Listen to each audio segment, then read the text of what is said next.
Secretary, അതാണ്ട് ആ ഫോണിൽ നോക്കി കുത്തിരിക്കുന്നതിന്റെ സെറ്റിലല്ലാതെ ഞാൻ വേറെ എവിടെയെങ്കിലും കയറി അലമുണ്ടാക്കിയിട്ടുണ്ടോ? ഇല്ല. ഇവൻ ഗ്യാരണ്ടി ആയിട്ട് എഴുതുന്ന സ്ഥലം വിറ്റാൽ പോലും പലിശ ഒക്കത്തില്ല, പിന്നല്ലേ മുതൽ. എന്നിട്ട് ഞാൻ 6 മാസം ഉണ്ടായിരുന്നു. എന്തുകൊണ്ടാ? നിങ്ങൾ നേരത്തെ പറഞ്ഞില്ലേ മാന്യത. അത് കാശ് മേടിച്ച് നക്കിയവനില്ലെങ്കിലും എനിക്കുള്ളത് കൊണ്ടാ. ഏത് മാന്യത? ഒരു പടം പിടിക്കാനുള്ള കാശ് ഞാൻ ഇവന്റെ പുറകെ നടന്ന് പെട്രോൾ അടിച്ചും ഫോൺ വിളിച്ചും കളഞ്ഞിട്ടുണ്ട്. ഈ കാശ് എങ്ങനെ മേടിക്കണമെന്ന് എനിക്കറിയാം. മിസ്റ്റർ പ്രതാപവർമ്മ തമ്പുരാൻ, ആ പുറത്ത് കിടക്കുന്ന മെഴ്സിഡസ് ബെൻസ് ആരുടെയാ? ഡ്രൈവറുടെ കയ്യിൽ നിന്ന് ആ താക്കോൽ ഞാനിങ്ങ് വാങ്ങിച്ചു.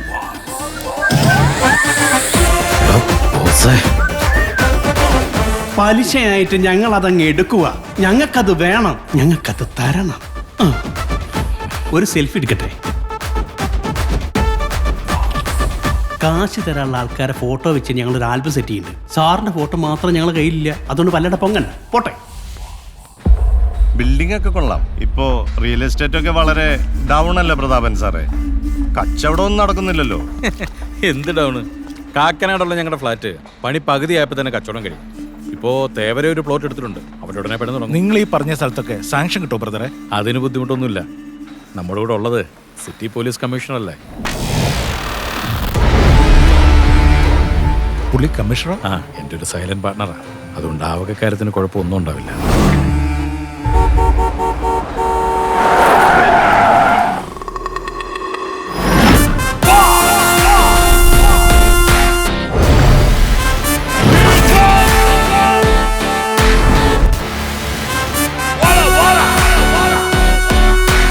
സാറേ, എനിക്ക് പ്രൊട്ടക്ഷൻ വേണം സാറേ, എനിക്ക് പ്രൊട്ടക്ഷൻ വേണം. എനിക്ക് പോലീസ് പ്രൊട്ടക്ഷൻ വേണം സാറേ. കടം കൊടുത്ത കാശ് ചോദിക്കാൻ ചെന്നപ്പോ കള്ളക്കേസിൽ കൊടുക്കാൻ നോക്കി സാറേ. ആ വിഷമം തീർക്കാൻ 2 അടിക്കാൻ ബാറി ചെന്നപ്പോ ഗുണ്ടകളെ വിട്ട് അടിപ്പിക്കാൻ നോക്കി സാറേ. എനിക്ക് പ്രൊട്ടക്ഷൻ വേണം സാറേ, എനിക്ക് പ്രൊട്ടക്ഷൻ വേണം.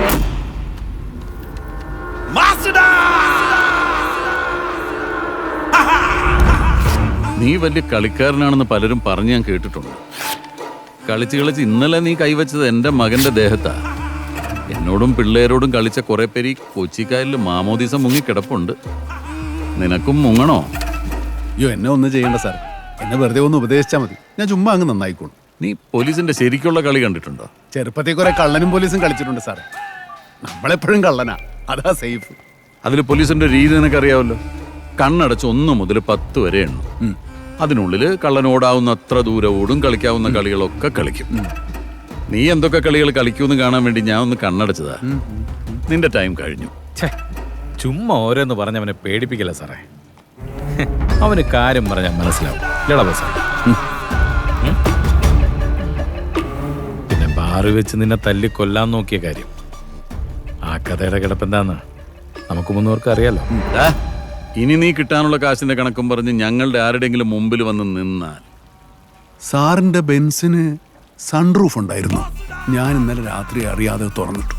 ആ പെയ്ത മഴ മുഴുവൻ കാറിനകത്തായി. കഷ്ടമായി പാവം കാർ. സാറെന്താ പറഞ്ഞേ? ഇനി പറച്ചിലില്ലടാ, ചെയ്ത. വേണ്ട സാറേ, വിട്ടുകളാ. എടാ ബോസേ, തരാനുള്ള കാശ് തന്നാ തീരും. പക്ഷെ നീ അതിന്റെ പേരിൽ കാണിക്കുന്ന ഈ കന്നം തിരിവുണ്ടല്ലോ, അതങ്ങനെ കിടക്കും. അതറിയിക്കാനാ ഞാനിങ്ങോട്ട് വന്നത്. സാറേ, എന്റെ കണക്ക് ക്ലോസ് ചെയ്യാതെ ഞാൻ കൊച്ചി വിടില്ല. അത് കമ്മീഷണർ തടഞ്ഞാലും ശരി, DGP തടഞ്ഞാലും ശരി. നീ എന്റെ ലൊക്കേഷനിൽ കയറി അലമുണ്ടാക്കിയതും എന്റെ കാറ് കൊണ്ടുപോയതും എല്ലാം കൂടെ കൂട്ടിക്കിഴിച്ച് നിന്റെ കണക്കം ക്ലോസ് ചെയ്തു. നീ ഞങ്ങളോട് കാണിച്ച അഭ്യാസം ഞങ്ങളും അങ്ങ് ക്ഷമിച്ചു. അയ്യോ പാവം, വിശാലമനസ്കനായ ആശാൻ ഗോപാലകൃഷ്ണനോട് ക്ഷമിച്ചിരിക്കുന്നു.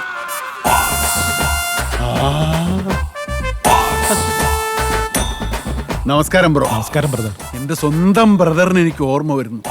ബ്രദർ ഇത് മേടിക്കാൻ വന്നതാണ്. അതെ ബ്രദർ. എന്റെ പൊന്നു ബ്രദറെ, എന്റെ അവസ്ഥ മനസ്സിലായല്ലോ. നിൽക്കുന്നോ പോകുന്നോ? താങ്ക് യു ബ്രദറെ. Very very welcome. വാടോ.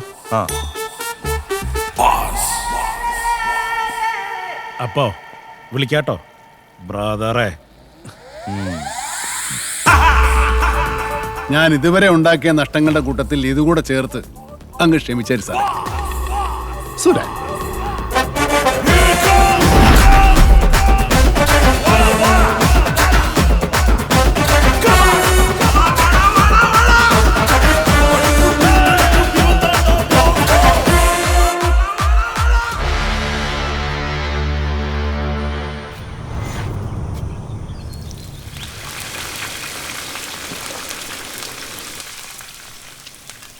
ബോസിനോട് ഇതിൻ്റെ നടക്കൊരു സ്വിമ്മിംഗ് പൂൾ ഉണ്ടാക്കാൻ പറഞ്ഞു.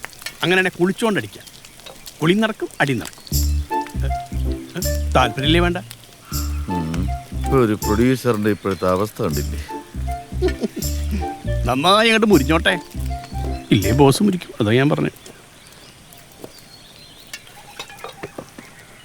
ഇതെന്താ ബോസേ, തിമിക്കലോ? ഇത് തിമിംഗലത്തിനെ വിഴുങ്ങുന്നേറ്റാ പ്രതാപവർമ്മ. ബോസിനെ നിർത്തി പൊരിക്കാൻ പോവുക അല്ല ബോസേ? പാവം വർമ്മ 3 പീസായി. പ്രതാപ് വർമ്മ ഇന്നൊരു പുതിയ പടം അനൗൺസ് ചെയ്തിട്ടുണ്ട്. അപ്പൊ അവന്റെ കാശില്ലാഞ്ഞിട്ടല്ല, അവൻ നമ്മുടെ കാശ് തരാനുള്ള പരിപാടിയില്ലെന്ന് മാത്രമല്ല, അവനും കമ്മീഷനും കൂടി നമുക്കിട്ടൊരു മുട്ടം പണി പ്ലാൻ ചെയ്യുന്നുണ്ടോ ഞാൻ അറിയാം. എന്ത് പണി? ഓന്റെ അടുത്ത പടത്തിന്റെ ലൊക്കേഷനിൽ മാസിൽ എൻ്റർ ചെയ്യുന്നു, 2 പഞ്ച് ഡയലോഗ് ഡയറക്ടറിന് പൊക്കി കൊണ്ട് പോരുന്നു. ഇത് ഇവന്മാരുടെ ആദ്യത്തെ പരിപാടിയൊന്നുമല്ല. മുമ്പും പല ഫിനാൻഷ്യൽസിനെയും ഇവന്മാർ പറ്റിച്ചിട്ടുണ്ട്. അതുകൊണ്ടാണ് ഇത്രയും കാശ് ചോദിച്ചു വന്നപ്പോൾ കൊടുക്കണ്ടെന്ന് ഞാൻ പറഞ്ഞത്. എന്നിട്ടിപ്പോൾ എന്തായി? നിങ്ങളുടെ കാശും പോയി, ഞാൻ കേസിലും പറഞ്ഞു. Breaking news. മകന്റെ തിരോധാനം. നല്ല taste നിർമ്മാതാവ് ആണ്. പരാതിയുമായി പോലീസിനെ സമീപിച്ചു. പ്രശസ്ത നിർമ്മാതാവ് പ്രതാപവർമ്മയുടെ മകൻ ആദിത്യവർമ്മയെ കാണാനില്ല എന്ന വിഷയവുമായി ബന്ധപ്പെട്ട് ജില്ലാ പോലീസ് മേധാവിയുടെ കാര്യാലയത്തിൽ പ്രതാപവർമ്മ പരാതി നൽകി. 3 വർഷമായിട്ട് അവൻ ഓസ്ട്രേലിയ പഠിക്കുകയായിരുന്നു. കഴിഞ്ഞ ദിവസമാണ് അവൻ നാട്ടിലേക്ക് വന്നത്. ഇന്നലെ രാവിലെ അവൻ പുറത്തോട്ട് പോയതാ. പിന്നെ ഈ നേരം വരെയും ഒരു വിവരമില്ല. സർ, ചെറുപ്പക്കാരനായ ഒരു പയ്യനെ രാത്രി കാണാതാകുമ്പോഴേക്കും ഇത്ര പേടി തോന്നാനുള്ള കാരണം അതും ഒരു പോലീസ് കേസ് കൊടുക്കാൻ മാത്രം? ഒരു സിനിമയുടെ പണമിടപാടുമായിട്ട് ബന്ധപ്പെട്ട് എനിക്കും കുടുംബത്തിനും വധഭീഷണി ഉണ്ടായിരുന്നു. 2 ദിവസം മുമ്പ് എൻ്റെ മോനെ അവൻ്റെ കൂട്ടുകാരനെയും കുറച്ചുപേര് ഒരു ഹോട്ടലിൽ വെച്ച് മർദ്ദിച്ചായിരുന്നു. അതിൻ്റെ പേരിൽ ഒരു കംപ്ലൈൻറ്റ് കൊടുക്കാവുന്ന സമയത്താണ് മോൻ മിസ്സിംഗ് ആവുന്നത്. കുറച്ച് പൈസ കൊടുക്കാനുള്ളതിൻ്റെ പേരിൽ എന്നെ എൻ്റെ കുടുംബത്തെ ഇല്ലാതാക്കും എന്നായിരുന്നു അവരുടെ ഭീഷണി. അതുകൊണ്ടാണ് എൻ്റെ മോനെ കാണാതെ ഇപ്പോൾ ഒരു പേടി. സാറേ, പറയപ്പെടുന്ന വളരെ നാളുകൾക്ക് ശേഷം കൊച്ചിയിൽ വീണ്ടും ബ്ലേഡ് മാഫിയ തലപൊക്കിയിരിക്കുന്നു. ഇത്തവണ ഒരു സിനിമാ നിർമ്മാതാവാണ് അവരുടെ പിടിയിൽപ്പെട്ടിരിക്കുന്നത്. പണിക്കരെ, താൻ പറഞ്ഞ പണി വന്നു. ഇത് നമുക്കൊരു ഗപ്പിനുള്ള പണിയാണ്. നിങ്ങളിവിടെ നിൽക്കുക, ഞാനൊന്ന് പോയി കറങ്ങിച്ചു വരാം. ഞാൻ വരണോ? വേണ്ട. ഇങ്ങോട്ട് വാ.